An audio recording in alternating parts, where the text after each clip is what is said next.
Thank you, Junjo. Please stop me at 10 minutes.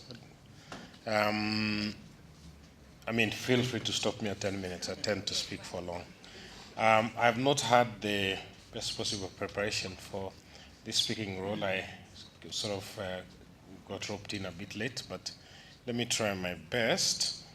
I was asked to speak around issues of counterterrorism and human rights and whether or not these are antagonists or antagonistic in nature. And the first point I would like to make is a classification of the forms of terrorism that this country has been going under.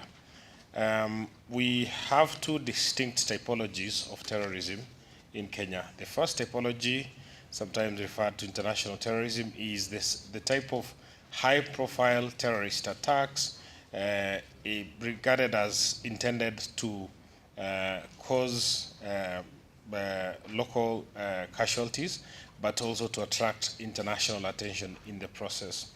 And that type has been evidenced and witnessed in this country, of course, in the past, including the attacks in 1998 in the US Embassy, which, although targeting the American interests, it ended up with more local casualties, more national casualties than those suffered by the Americans. We had the attempted attack in Kikambala in 2001 of the jetliner in the Israeli jetliner in Mombasa, and the simultaneous attack in Kikambala, which targeted an Israeli villa. And I would classify with those the attack in Westgate, which we witnessed late last year, which of course targeted a national facility, but was very much calculated also at drawing a measure of international attention to the in the process. Then the second category of terrorist attacks are is a typology of attacks that has become more and more evident since 2013, and which coincide with Kenya's decision to go into Somalia. And these are low-profile attacks that, in comparison with the first typology that I've described, that target these are low-profile attacks as opposed to the previously high-profile attacks of the decade ago. And these target low-income, high-population density areas. And they also target law enforcement officers and other public officials, such as the police, the military, and civil servants. And some of them have the hallmarks of targeted killings. They use ad hoc means and great amounts of improvisation. They rely also on and they use explosives, IEDs, grenades, and light weapons. And these types of attacks have been concentrated around the northeastern province, but also in the city, in the Eastleigh area in Nairobi. This type of terrorism, as opposed to the other type of terrorism, has one significance, which is because it targets it has a significant effect on the poor people or low-income populations. It can be regarded as an additional pestilence that has to be faced over the fact that one happens to be poor. I've made this assertion, as happens on the day that the attack in Westgate happened. I was away in Seychelles addressing a group of East African judges, and I make the claim that there is now a linkage between poverty and terrorism that has been established as a result of the low-profile types of attacks that have been going on in the country. And this, for the longest time and until Westgate, these low-profile attacks had been ignored by the authorities. They were largely ignored by the authorities. And they became part of the narratives of poor people. And if you get lobbed into by a grenade and die in the process, you could have died of a road accident as well. So it's a death. So what does it matter? You died, you died. You could die of a road accident, you could have died of hunger, but it just happens that somebody shot you because they were carrying out a terrorist attack.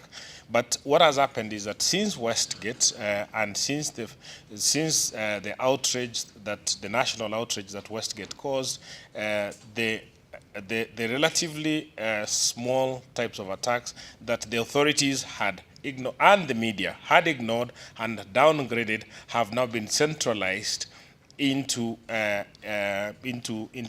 national conversation, and I think that's a good thing. Now, the low-profile attacks have however had high levels of consequences on the population. In 2012, there were more than 30 of them around the country, and they resulted in casualties, including more than 55 people dead. And if you take into account the numbers killed in 2013 and exclude the Westgate attack, whose numbers we don't know, the media said 67. We don't know where the media gets that number. That number was never given by anybody. They kept giving us numbers, and then they stopped. And when they stopped, the media concluded that it's 67. There is no official number of people dead in Westgate, and that is something that needs to be asked. So, if you take these numbers from cumulatively, the deaths from these sporadic small attacks around the country near 100. So one is saying that these are not the backwater types of incidents that the authorities had consigned them into. They constitute very significant crime and very significant criminality against people of a population, or a part of the population that also happens to be facing a disproportionate amount of other hardships because they tend to be of low economic means. I would like to speak to some of the responses that we have seen around to the attacks. We have seen, and this can be categorized into responses that meet legitimate or that have, on the face of it, that have been accepted as responsible and legitimate law enforcement responses. And one of them is the response that we've had in relation to the Iranians who were convicted, who were charged, convicted, and sentenced to long jail terms in the country for a terrorist attack that they were planning to carry out.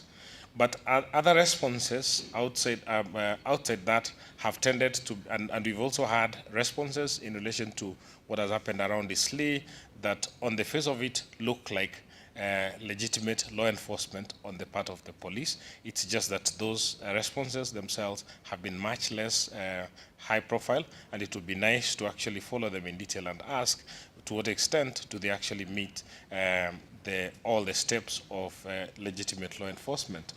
But outside of that type of response, we've also had responses that are, on the face of it, significantly outside of the orbit of legitimate law enforcement. One response, which has been at the political level, has been the political leadership saying that terrorists are going to be killed on site. We are going, which tends then to translate into giving the police shoots to kill orders, as the media has framed that. And we had the deputy president in the aftermath of the attack in Likoni going out there and saying, we will shoot you, we will kill you, that sort of thing. Now, when that is juxtaposed with the deaths of the high-profile deaths of Muslim clerics, including Makaburi and Ibrahim Rogo latest, but before that, Abu Drogo and Salim Khan and so on and so forth. The question that then gets raised is, and of course the claim has been, and the circumstances appear to be, that that kind of killing is regarded at any rate in some official quarters as a form of legitimate law enforcement. So the question has got to be, is that then something that is a response to the political authority that has been pronounced that we will kill you on sight? Unless somebody says or proves something to the contrary, and in the absence of investigations that then find the killers of these clerics, one would be tempted to conclude that a program of law enforcement that is based on killings as opposed to arresting and investigating and charging people is in place and has been part of our responses to the fact that we face terrorism in this country. The other response, of course, is the expedition that we have recently witnessed into East Lee. We also are told that that expedition was extended into other parts of the country, and the official explanation is that it was an expedition to sort out people who have a legitimate reason to remain in the country, to be in the country, and from those that have been in the country and illegally. It has had, that expedition has had many problems, and they've been covered very ably, I suspect, by preceding speakers. But some of the problems, of course, and complaints by colleagues that have investigated or taken an interest in how that has been carried out include the fact that there is significant arbitrariness evidenced by how the police or the authorities interact with the population that they meet in the place where the expeditions are taking place.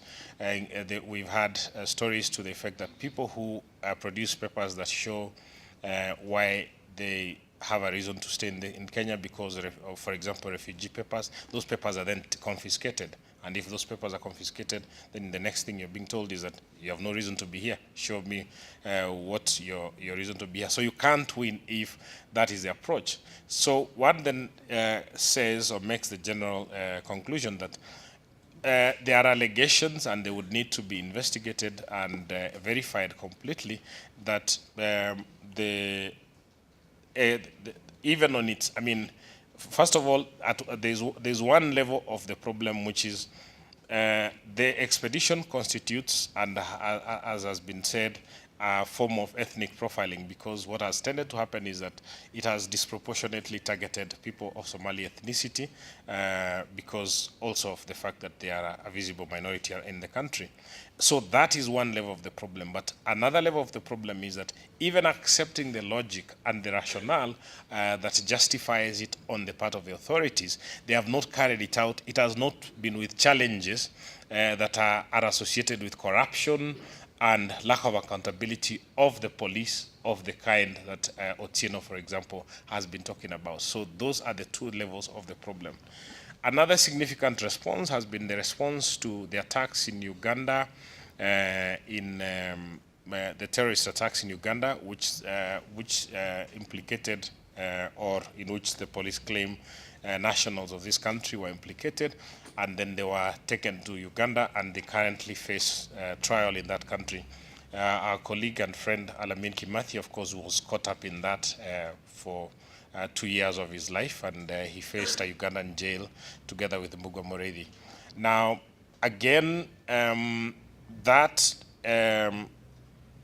of course, the police have every right to charge whomever they consider they have evidence against. But that particular incident also has had its problems, because the manner in which the Kenya nationals were arrested and taken to Uganda has been questioned, because the country has got an extradition procedure which was not followed, could have been followed, but was not followed. Of course, now since that, since the arrests happened, it's 3 years down the line, and we are still counting. No trial has taken place against those Kenyans in Uganda. So one is talking also about delays, which have become very significant. I once met Justice Odoki when he was Chief Justice of Uganda. I traveled to talk to him about this issue, and he said, in this country, I was telling him, Chief Justice, you give us a trial or release these people. Then he said, in this country, we don't talk of delays until after 2 years. I don't know where you come from, what constitutes delay. In Uganda, the benchmark is 2 years. So your guys, they are young in prison. There are people who have been there for very long. So, I mean, the Ugandan legal system has significant challenges that are not related to the Kenyan nationals that they are holding. But the Kenyans, by being in Uganda, have been caught up in that problem. The other issue I would like to talk about, and this has been evident in the kind of media that has, media coverage that has accompanied the killings of Abu Drogo particularly, and that of Makaburi. When they lived, Abu Drogo hardly ever got mainstream media coverage other than for the fact that he's been arrested again and is facing another charge again. Of course, Abu Drogo was charged with the Kikambala killings and acquitted subsequently, and after that he has had other charges. But other than the reportage or a public awareness around the fact that he's facing a criminal charge, there has hardly ever been anything adverse about Abu Drogo in the media. After his death, and also, and the same thing with Makaburi. After their deaths, then you see a very significant amount of media coverage to the effect that activities that they were carrying out, apparently quite openly, would be highly questionable and would constitute crimes, even if not the crime of terrorism, other crimes around incitement, around hate speech, and so on and so forth, were probably disclosed by their lifestyles, by the choices of the things they said and did not say. The question then becomes, and I'm talking about responses, is you see, if the media knows this or knew this or is reporting this now, then the question is, what did the police know and what did they do about it?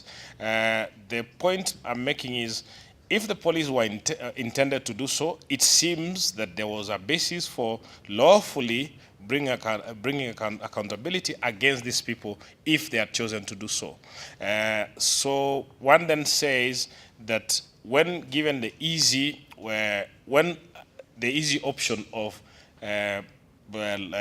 ordinary law enforcement exists, it is spanned, and the spectacular form of law enforcement, in quotes, of killings appears to be the preferred way of dealing with those types of situations.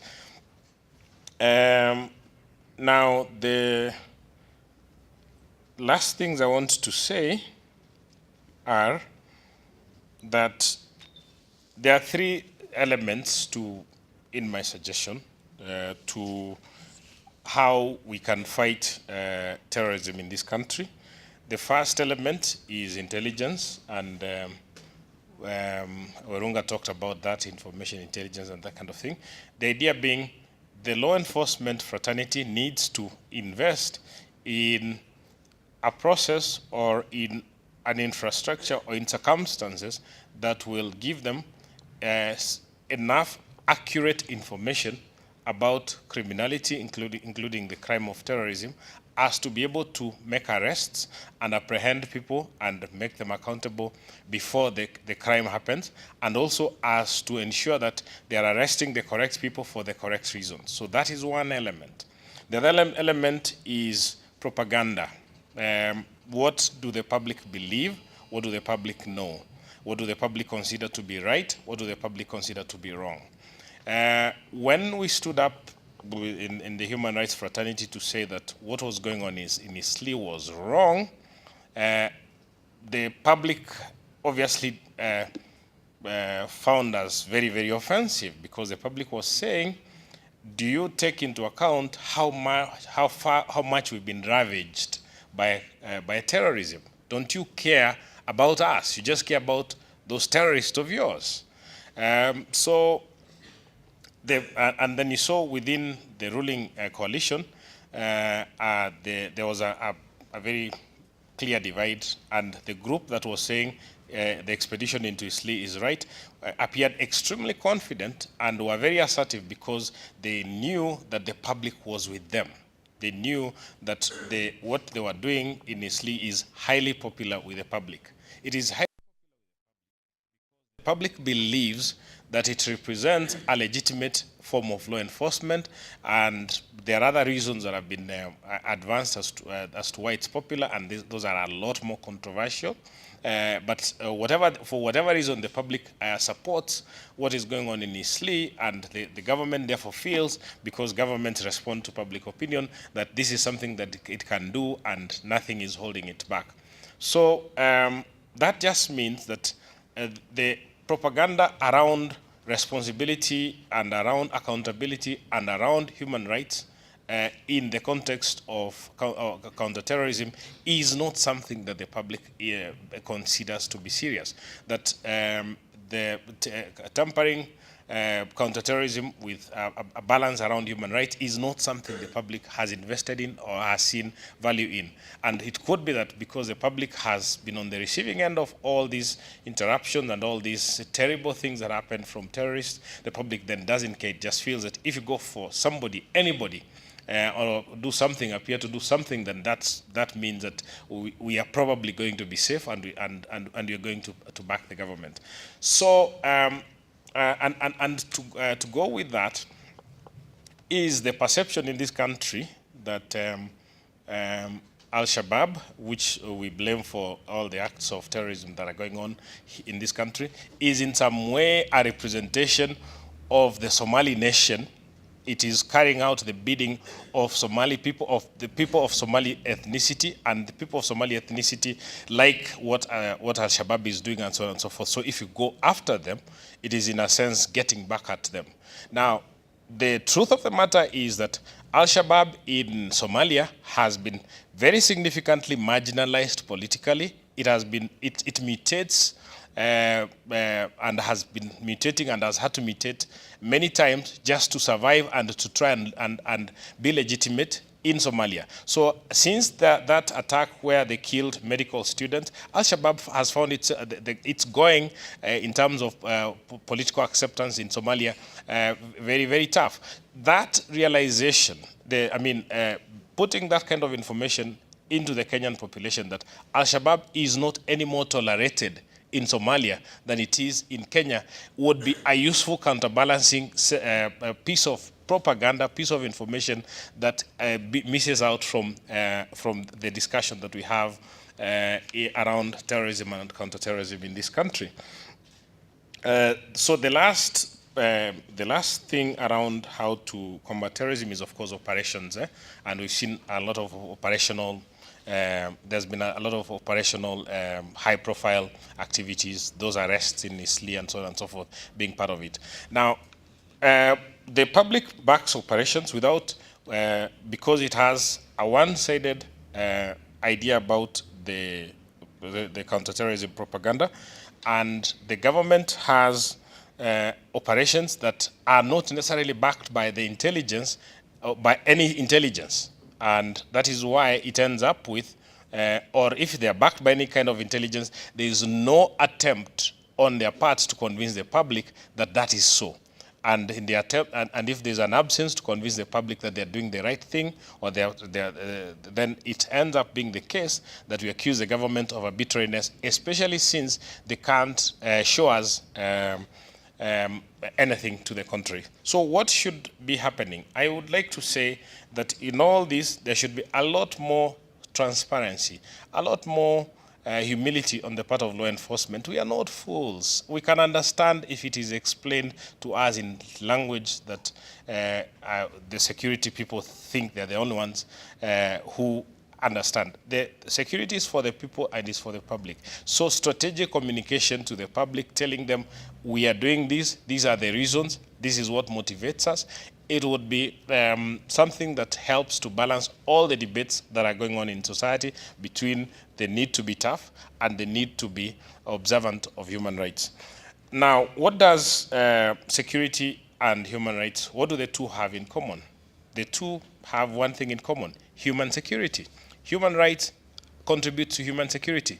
Security contributes to human security. So the people who are fighting terrorism and terrorists are trying to increase human security. The people who are saying, let's protect human rights, are trying to increase human security. They are on the same side. They ought to be on the same side. So they ought to be talking to each other. Thank you very much.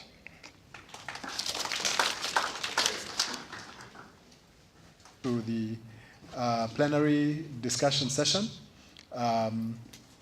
Since George has ended where most of the speakers are saying that security is not the preserve of, so quote-unquote, experts, that we are all participants. This is where it is important then to hear what all the rest of us much spent. So if you've got, kindly introduce yourself and the organization that you represent. They are going to be roaming mics at a time, or comments. Keep them very brief, and I will not hesitate to